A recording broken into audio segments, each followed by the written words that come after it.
आता मुंबई पुण्यातल्या top 9 news बघूयात।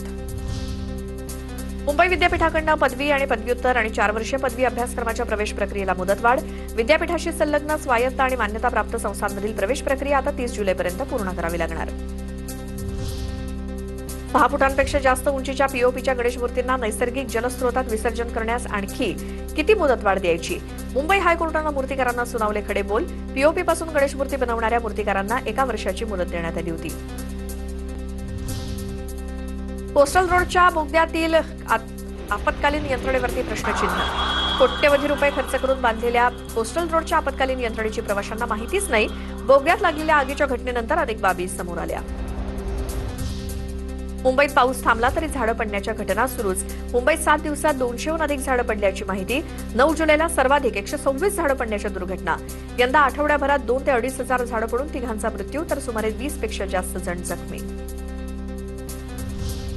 राज्यातील सर्व पोलीस ठाण्यातील सीसीटीव्ही यंत्रणांचा आढावा घेऊन वस्तुस्थिती अहवाल सादर करा। मुंबई उच्च न्यायालयानं पोलीस महासंचालकांना आदेश दिले। फुटेज किती काळ जतन केलं जातं याची माहिती न्यायालयानं मागवली। हार्बर मार्गावरील एसी लोकलमध्ये विनातिकीट प्रवासी वाढले। नियम पाळणाऱ्या प्रवाशांमध्ये तीव्र नाराजी। विशेषतः सकाळच्या आणि संध्याकाळच्या गर्दीच्या वेळेत लोकलमध्ये टीसी फारसे दिसत नसल्याची तक्रार।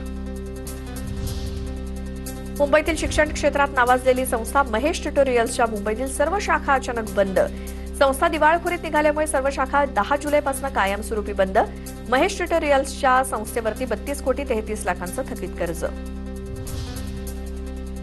केंद्रीय मंत्री नितीन गडकरी आणि मुख्यमंत्री फडणवीस उद्या पुणे दौऱ्यावर। पुण्यात उद्या 3 महामार्गांचं भूमिपूजन होणार।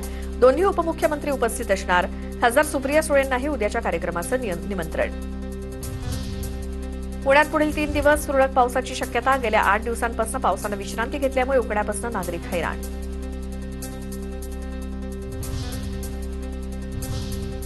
आणि आता देश-विदेशातल्या टॉप 9 न्यूज बघूयात। पेपरफुटीमुळे सर्व देशात चर्चेत आलेल्या नीट यूजी परीक्षेचा निकाल जाहीर।